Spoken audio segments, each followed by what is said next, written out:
Hi. In this last lecture in this unit on linear models, what I want to talk about is something I like to call the big coefficient. Now here's the idea.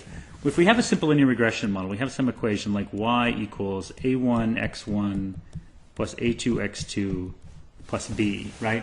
And x1 and x2 are what we call the independent variables, and y is the dependent variable. So for example, y might be sales of a product, and x1 might be advertising in magazines, and x2 might be advertising on television. Now we can look at these two coefficients, a1 and a2, and figure out which one's bigger. And what that's telling us is we get sort of more bang for the buck from advertising on magazines or from advertising on television. If it's television, if a2 is bigger than a1, then that's where we spend our money. So the idea is you put your assets, you put your resources on the variables that have the bigger coefficients. So this big coefficient thinking has led to something that people like to call evidence-based blank.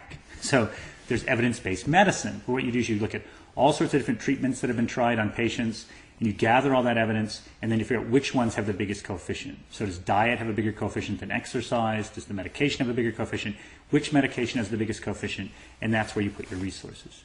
There's also evidence-based philanthropy. If you want to go and you want to improve a community or improve a country, you look and you say, which coefficient has the biggest bang for the buck? Is it spending on children? Is it spending on healthcare? Is it spending on women? Is it spending on education? What is it? And based on that, you can make better decisions. Now remember, we've talked about this earlier in this unit about linear models are better than just just thinking up stuff without any evidence. It's absolutely true. So I'm totally in favor of evidence-based thinking. Let me explain sort of how it works. What you do is you construct some sort of model, and by that I mean you have some understanding of what variables you think matter, and possibly even the structural form of those variables, right, of that equation. So it could be nonlinear. Then what you do is you go gather data, and after you gather that data, you identify the important variables and then change those variables. Okay? Now, there's a movement towards what people call big data, and the big data movement says that, well, maybe we don't even need the models anymore. Right? This is what some people say. They say, look, here's what we do. We first just go gather the data. That's the first thing. Then you find the pattern, then identify the important variables. So no need for the model. Now, I want to make the point that I think that that's not true. I think that's an overstatement. And let me explain why. Right? Big data does not obviate the uses for models. So first, let's just think of the broad reasons why we have models. One is just to understand how the world works. So even if you see the pattern, right, the identification of the pattern is completely different than understanding where it came from. Right?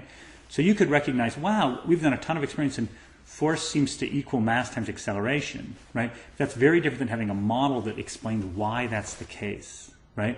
Or you might run a bunch of data and realize that like heavy objects and light objects seems to fall at basically the same rate. Still, it would be nice to have a model that explains why that's true. So identification of a pattern in no way gives us any sense of explanation. All right? But there's bigger reasons, just even in trying to sort of affect policies, to try to do evidence-based whatever just without a model, just based on pure data. First is correlation is not causation. So remember our example of the equestrian team, right? If you run all sorts of data, you could find, this variable seems to matter, but the thing is, it could be that that variable doesn't matter at all, that it gets correlated with something else that matters, like the equestrian team.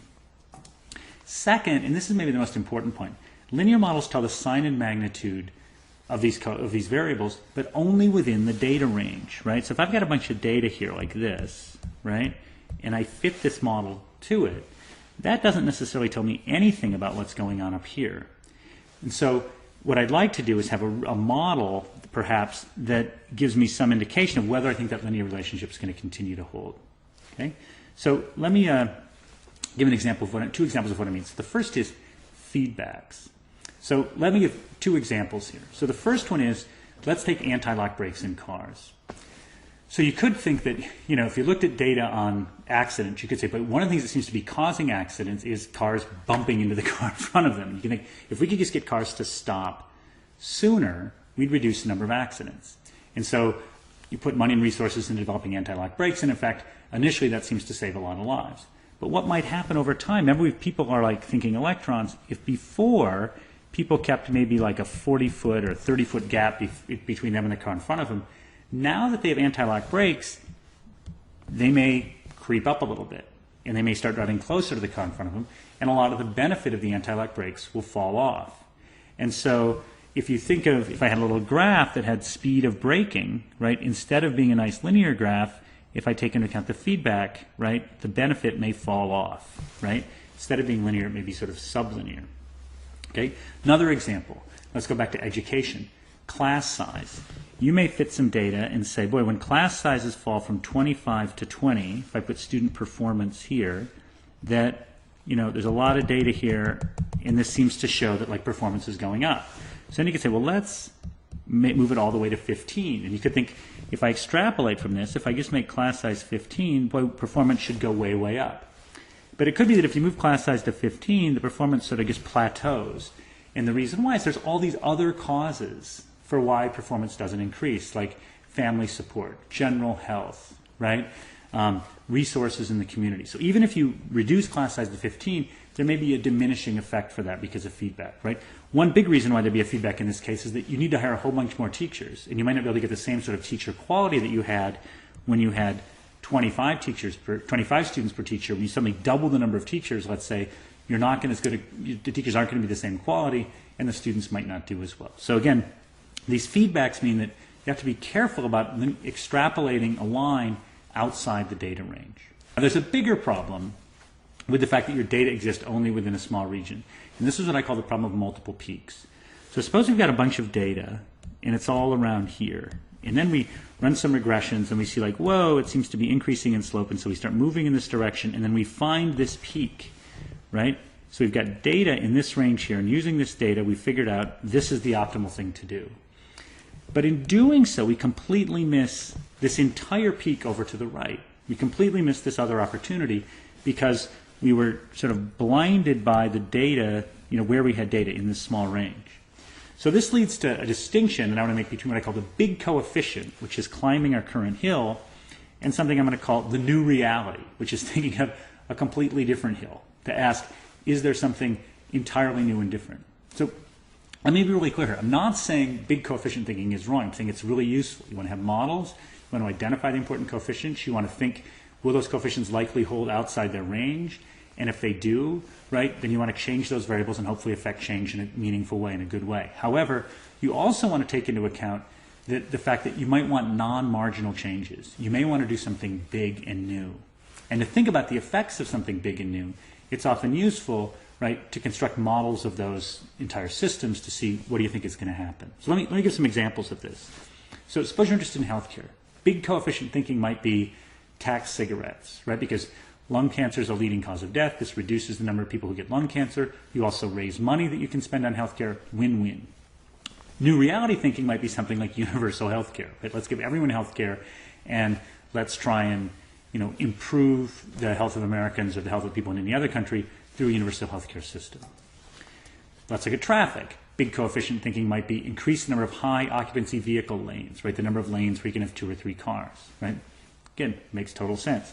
New reality thinking, though, would be, why not a rail system? Why not, you know, the United States doesn't have much of a rail system. Why not create a huge rail system either within a few cities on the East Coast or the West Coast and try and, you know, move some of that traffic off the highways? Again, new reality versus big coefficient.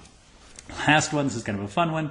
When I was growing up, there was a study showing that oat bran significantly reduced cancer. Now, it turned out this was sort of a small n study, and when they did subsequent studies, the effect wasn't as big as they thought. But because the coefficient looked big at first, they started putting oat bran on everything, including in pretzels, right? And this is, again, big coefficient thinking. This will reduce cancer. Let's give everybody oat bran. New reality thinking would be, let's try and get everybody on a fitness regime, right? So let's try to create some fitness regimen where people are out there exercising an hour a day. That's a completely different thing than sprinkling a little oat bran into pretzels, right? It's fundamentally changing how we live our lives. It's a new reality. Now, this plays out in policy circles all the time. So if you look at something like the American Jobs Act, right, this was, you know, $447 billion programs. It's a lot of money.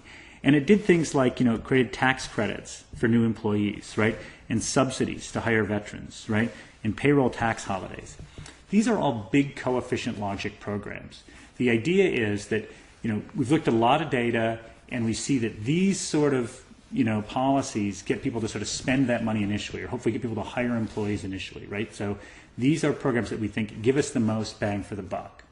But again, most of this program, most of this $447 billion was big coefficient thinking. That's good, right? But we can contrast it with new reality thinking. So what's new reality thinking? A new reality policy is something like the interstate highway system. So in 1956, the United States government allocated $25 billion for 41,000 miles of roads.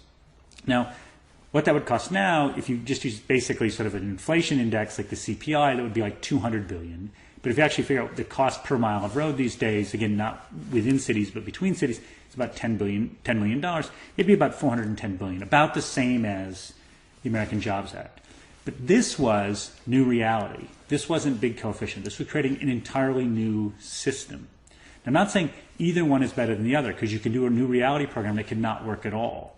But the point I'm making is this, is that evidence-based methods are really useful. And if you're going to work within, if you're going to do some minor change or tweak a whole bunch of variables, you should use evidence, you should figure out those coefficients, and you should put your money on the big coefficients.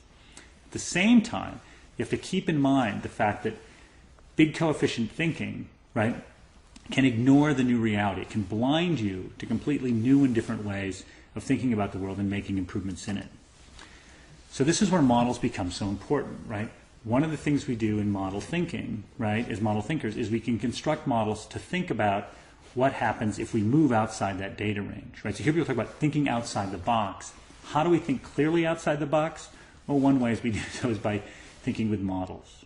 All right, thank you.